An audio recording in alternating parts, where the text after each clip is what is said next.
welcome back to Charlton. How does it feel to be a Charlton player again? No, I'm happy to be back here. It's a place where I enjoyed a lot of football, and for me now to kick on again and finally got it over the line. Didn't happen this summer, but now I'm happy to be back. Yeah, as you say there, it was, I don't think it could have come much closer to happening in the summer, but how pleased are you to get it done?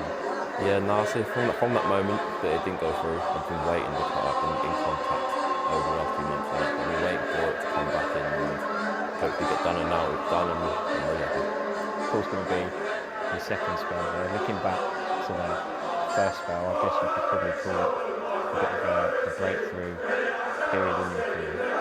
How fondly do you look back on that? Massively, because I took the jump from non-league to the championship, and I didn't expect to play as much as I did. Didn't at the start, but then obviously through injuries, I got thrown in, and I think I used it in a way that helped me get better in the game and progress. And obviously, it helped me a lot playing in the championship week on week out for that season, and I really enjoyed it. Obviously, that season ended in disappointment eventually, relegation, but I'm sure from the personal level, a lot of standout moments. Yeah, like I said, it was unfortunate that things went the way it did that season. I don't think we deserved to play there. But for me, scoring the goal I did, getting an opportunity to play in the championship, is kind of, it's bittersweet. But like I said, it's a new era here, so hopefully things can get a little better. You've been, obviously, went off to QPR since then, and that time there, maybe didn't go exactly how you wanted it to go. Do you feel like coming back here, you've got something to prove in some ways? Very much so. Massively. Like I said, I left QPR. Things didn't go as planned for me over there. I'm back here now to kind of pick up where I left off, scoring goals and making people happy and myself happy in football. I think that's very important. With that sort of I've got something to prove feeling, what kinds of things are you saying to yourself ahead of the start of this second? Just try and put the last 6 to 12 months behind me now and just crack on where I left off, scoring goals, personally scoring goals, performing well and staying injury free. I'm sure almost all fans will know what Macaulay Bond plays like. For those who don't, maybe the younger fans, what does Macaulay Bond bring to a team? I bring a bit of energy, speed, goals. I try and have as much fun on the pitch as possible. I'm a bit streetwise. You'll see things that probably a lot of strikers won't do off the ball, on the ball, but no, I bring a bit of life to the game. And I feel like that's what's helped me get through the leagues. Just you've got a bit of swagger about you when you're playing, and I feel like I bring a lot of excitement to the game, and hopefully the new fans who haven't seen me play yet will see that this weekend. You said off camera you've had a couple of discussions with the manager, Dean. What kind of things have you spoken about between you? Just basically what he's needed and what he wanted in me. So he wants someone who can run behind and possibly just something different to what he's got already. And I feel like from what we're speaking, I feel like I fit the bill really well, and it was a right choice for me to come back here. You've played against us once this season with QPR already. I know you said you watched us up at Man United. What have you made of us, and how much are you looking forward to being part of that team now? I'm excited just because I think the team looks very structured, looks solid, working from the front to back. And like still, I feel like that you're so close to getting in them playoffs or being where you are now, better off over the last few weeks, like being very good results recently. Bar the Man United game, but it was a great experience. But like I said, you're so very nearly there, the extra, it could be that final touch, maybe, hopefully I'm it, to help us push on further and get into the playoffs. And in the league, we've won the last two, having had a disappointing run before that. Is this a good time to be coming into Charlton, do you feel? Yeah, it's on the up. There's a good feeling about the place, and like I said, I want to be part of it. And Barnsley to come on Saturday here at the Valley. Are you fit, ready and hoping to be involved? I'm ready to go. I've been like a caged animal for the last 6 weeks, only 6 months. Itching to go, not getting an opportunity. I feel like I'm the first opportunity I get, I'm ready to put the ball back in the net. And what's it going to mean to you walking out the tunnel again for the first time in a Charlton shirt again? Yeah, no, I mean a lot. Cause obviously, I've got a lot of respect for this club. They helped me get back up the ladder, and they respected me enough to give me the chance of playing for them back in a few years ago. So now I think it's about time I show some respect back and obviously go out there and perform well. And do you feel actually just on that? Do you feel like in some ways you owe this club something? Massively. Yeah, in so many ways they changed my life for me. Like I come from playing non-league to the championship, and they took the hit on me when no one else would. So yeah, I've got a lot of respect for the club. All bar what's been said in the past, and that me being me, a bit hot-headed, but no, none of it was ever meant like to disrespect the club and that whatsoever. Just obviously emotions were high. Things have always don't always go to plan. And that's me saying, like, look, I've got a lot to prove here, and hopefully I can prove it to the fans here over the next however long I'm here.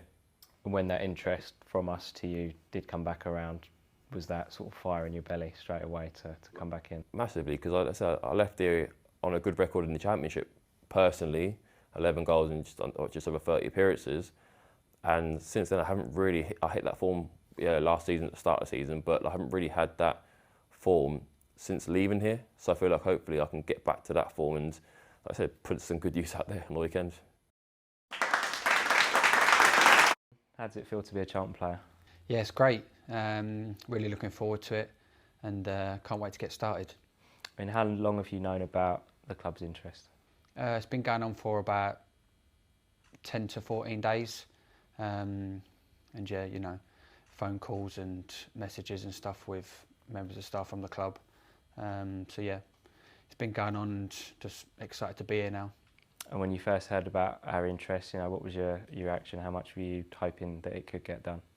Well, when, you know, naturally clubs are interested in you, it's always it's a nice feeling, but sometimes, you know, it happens or it doesn't happen, but this stayed on the table, and I'm really excited, and I was really pleased that it was able to get sorted. You've played a few times here before, we were just saying off camera. What are your memories of playing at the Valley? Last time I was playing here, I scored. It was for Oxford, and yeah, it was that was a nice memory, scoring a goal. But you know, I'm wearing a Charlton shirt this time, so hopefully I can get another goal and celebrate in front of the home fans. And for Charlton fans who haven't seen you before, what type of player is Todd Kane? I'm an attacking player. I like to get crosses into the box and you know, get some shots, and you know, I'm aggressive in tackles, and I'll give 110% for the badge and for the fans. And yeah, you know, sometimes if I'm having a bad game, I'll still you know, work my nuts off and go from there. It's fair to say you've maybe been a little bit in and out at Coventry so far this season. In the last few years, you've played regularly at Championship level. Why have you decided to drop a level down to League One? From the start of the season, obviously it was very frustrating for me.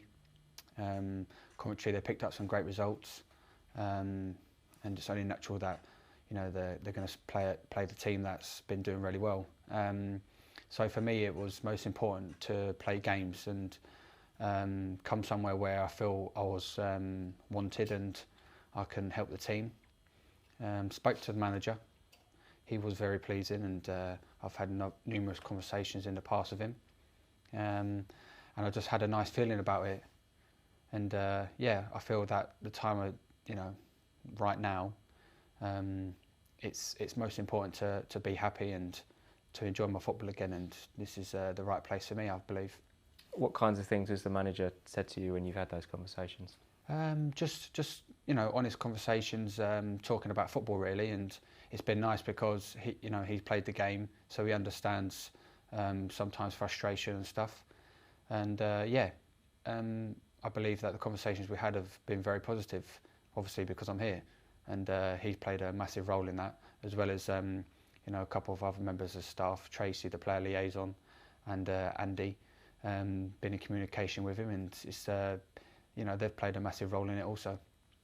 You watched our performance up at Manchester United. What did you make of it? And having watched that, I guess that must give you a feeling of sort of being raring to go. Yeah, of course. Watched the game, and I felt that the team did well. Obviously, it was always going to be a tough game. You know, 10, 15 minutes into it, you know, they were going to come out and, you know, they're Man United, so they would have the ball. But also when we had the ball, we did well with it. I feel in the second half, you know, we come out of our shell a bit from watching the game, and was on the front foot more and creating, you know, a lot more chances. And I felt that team did really well. And just lastly, we've got Barnsley here on Saturday. Are you fit and raring to go? Yep, I'm really excited to go. You know, last game I played, you know, got a little bit of game time, but you know, I'm fit, I'm ready to go, and can't wait to get started. All the best. Top man. Delighted, to be honest with you. It's what are we, day 12 of the window. It's as soon as it opens, everyone wants to sign in on day one, don't they? But we've been working out behind the scenes, and yeah, as soon as I knew that these two were over the line, I was really pleased. Two players who've got championship experience, real quality, and I talked all the way about people coming in and running for the shirt and playing for the shirt, and these two players have come in, obviously Todd on a loan and Macaulay till the end of the season. They're coming in with a point to prove, coming in hungry, and they can't wait to pull the shirt on. So no, really happy that we've got two through the door.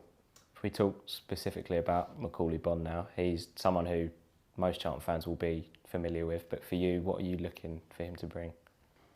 Well, Macaulay's obviously been at the club previously. I've spoke to him in depth in the last period of time about obviously the situation of when he first came to the club. He'd been playing at a lower level. He was delighted to come here. He scored, I think, 11 goals in the championship season, and then he obviously left at the end of that season, and there was a few things I'm aware of what happened on the back of that, and you know, I needed to speak to Macaulay around that and get to the bottom of exactly what it was. And he's assured me that if I can say, particularly the tweet in the summer at the end of the summer window, was nothing to do with Charlton Athletic. There was a situation at his previous club that he wasn't happy about, and that was what that was directed towards. So, you know, for me, we're building a connection. I keep talking about this with our supporters at the moment, and there's a good feeling around the place, and there's no way I would do anything to jeopardise that. So, you know, I needed to speak to Macaulay to understand exactly what that was about. If we go back slightly before that, when he left the club and he talked around his comments around having his head turned at QPR, again, you know, he was a younger player then. I can understand to an extent he'd come through non-league and he'd played at a lower level, and you know, the club benefited from a £2 million transfer fee, and obviously Macaulay benefited hugely as well. So, you know, he was a lot younger then. The key thing for me is that couple of years that he's been away, he's not enjoyed it like he enjoyed it when he was here before. He absolutely loved playing for this football club, and I think you can see the way that he plays. He chases everything down. He's a goal scorer, and he's coming at a good time. He's really hungry to pull that shirt on and do well for this football club, and that to me tells me everything that we need to know. We spoke to Maka about his time at QPR, and like you just said there, it didn't pan out how he had hoped it would. So he is coming in hungry with a point to prove, stuff like that. How good is that for you as a manager, having a player come in who does have something to prove in his eyes? I wouldn't have brought anyone in that's not. Simple as that. It doesn't matter how good they are. You can watch players, you can hear reports from other people. I've got to speak to the player, and you know pretty quickly. And you sometimes go into the conversation thinking one thing and come out of it. And I've spoke to players in the last week or so with the idea of bringing him to the club, and on the back of it, I've thought, no, I'm not so sure that's the right signing at this moment in time. So, you know, Maka in particular is a player that this is a good fit for him at the moment. He's coming here on a short-term contract with real quality. He's got championship experience. He scored goals at this level last season, obviously with Ipswich, and us being in the position that we're in now on the back of a couple of league wins and looking up the table, I think he's a good signing for us. And on to Todd, what's Todd going to bring to us? Todd's got proven quality in that full-back stroke wing-back position. Fantastic technician in terms of his use of the ball, set-piece delivery. He's a fantastic character in terms of his bubbly. I felt we needed some life in and around the place, a little bit more life, I should say, around the place. He's a bubbly character. He lives for his football. Again, somebody I've spoke to in detail. I've known him for a long time, and people that I've worked with previously have been in touch with me around him, and he was desperate to come. He's been in touch with me non-stop since the first time I spoke with him, and in and around the last previous games he's watched them. He's commented on the game, so that proves to me how keen he is to be at this football club. And again, point to prove, he's coming on loan to the end of the season, and he gives real quality to the squad, to what we've already got. He's played most of his career at right back, hasn't he? But he's also got a lot of experience playing in a sort of more advanced wing back role. How important will that be? Yeah, as I say, he gives us options. He came through at Chelsea. He's really highly thought of when he was younger, and he's had a few different moves. Some have worked out better than others, and again, he's desperate to really get his career going. He's been previously at Coventry, where he's not played as much as he would have liked for whatever reason, and he wants to come out and show what a really good player he is, and no, delight to have him. So day 12 now, so 19 or so days to go. How's the rest of January looking for us? It's pretty mental, to be honest with you. All I'm focusing on is today's training session and making sure the players recover as well as they can following the game the other night, obviously in preparation for Barnsley. But fans probably get bored of me saying that. Bit more detail on that would be, I've been out of my office probably half an hour or so now, so when I go back in, on average there'll probably be 10, 15 missed calls on there. Most from numbers that I've not got, and I'll ring them back and it's agents, and I'll pass them on to Andy Scott, Steve Gallen. And we're just working through the list. As you know, I've spoke to Steve and Andy 4 times already today before this meeting. So there's loads of work going on. We've got our targets in mind. We're working through that, as I touched on before with the 2 players that we brought in. There's a lot more than just identifying a player and then signing him. And that's not even the contractual side. That's me making sure, and us making sure that that's the right player for this football club. That's the one that can make the squad better in terms of the way that they play on the pitch. They need to make the dressing room better in terms of the way they interact with teammates and demand standards. We're bringing players in who are going to really push the standards and challenge the environment, challenge me. That's the sort of culture that we're trying to bring to this football club. So there's a lot that goes into that. There's a lot of time spent in digging, and obviously I've got my network of contacts. I'll speak to people about certain players, but again, I just need to get a feeling when I speak to them, really. So loads of work going on. And I'm sure it'll continue right up until the last minute of the window, as it always does. But we're prepared well. We're not. It's not like we're panicking or anything like that going late into the window. We're well prepared for this, and we were before it even opened. So delighted that we can get through the door and show the supporters what I've talked about when I came in, which is that we're trying to improve the squad, and them 2 players definitely do that. And yeah, we're working hard all the time away from the training ground, and when the players have gone home, he's around extracurricular stuff that you do as a manager, which there's loads of, which I forgot about. And